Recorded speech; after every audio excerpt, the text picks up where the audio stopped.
வணக்கம். இது பேச்சுரிமை அதிகாரம்.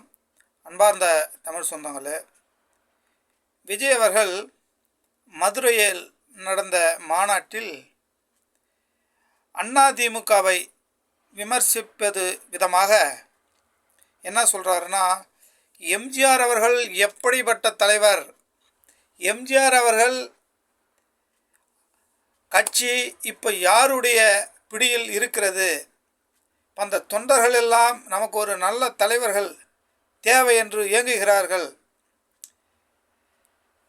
அன்பார்ந்த விஜய் அவர்களே, எம்ஜிஆர் அவர்கள் உங்களை போன்ற வீட்டிலே உக்காந்துக்கிட்டு இந்த கட்சி ஆரம்பிக்கல. பெரியார் காலத்திலிருந்தே திராவிட முன்னேற்ற கழகத்தில் இணைந்து கடுமையாக உழைத்து பின் அண்ணா அவர்களின் மறைவுக்கு பிறகு அனைத்திந்திய அண்ணா திராவிட முன்னேற்ற கழகத்தை ஆரம்பித்து கடுமையாக உழைத்து தான் பார்த்திங்கன்னா மக்களை சந்தித்து தான் இந்த முதலமைச்சராக ஆனார். உங்களை மாதிரி எடுத்த உடனே நான் முதலமைச்சர்லாம் சொல்லலை அவர், சரியா? அதுபோல் இப்போ யார் கையில் இருக்குது அப்படின்னு சொல்கிறீங்க. ஜெயலலிதா அவர்கள் தன்னுடைய தாரக மந்திரத்தால் தமிழ்நாட்டையே தன் கைக்குள் அடக்கி ஏன் உங்களையும் கையை கட்ட வச்சவர் செல்வி ஜெயலலிதா அவர்கள்.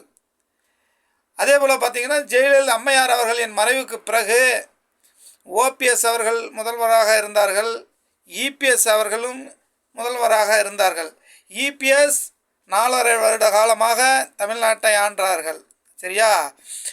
அம்மையார் அவர்கள் எம்ஜிஆர் அவர்கள் எப்படி ஆட்சி புரிந்தார்களோ அப்படித்தான் இன்னமும் இருக்கிறார்கள். அந்த கட்சியிலிருந்து தொண்டர்கள் யாரும் மாற மாட்டார்கள். நீங்கள் பகல் கனவு காணாதீங்க, சரிங்களா? நாங்கள் எல்லாம் அதிமுக தொண்டர்கள்.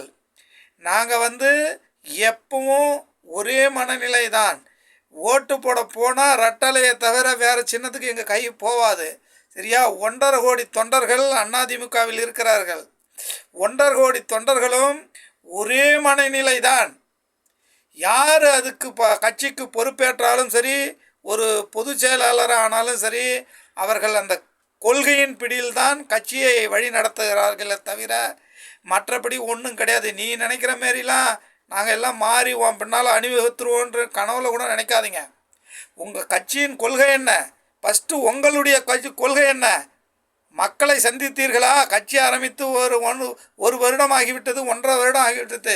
இது வரைக்கும் நீங்கள் மக்களுக்காக பேசியது என்ன? மக்களை சந்தித்தது என்ன? வைத்த கோரிக்கை என்ன? என்ன கோரிக்கை நிறைவேற்றிருக்கீங்க?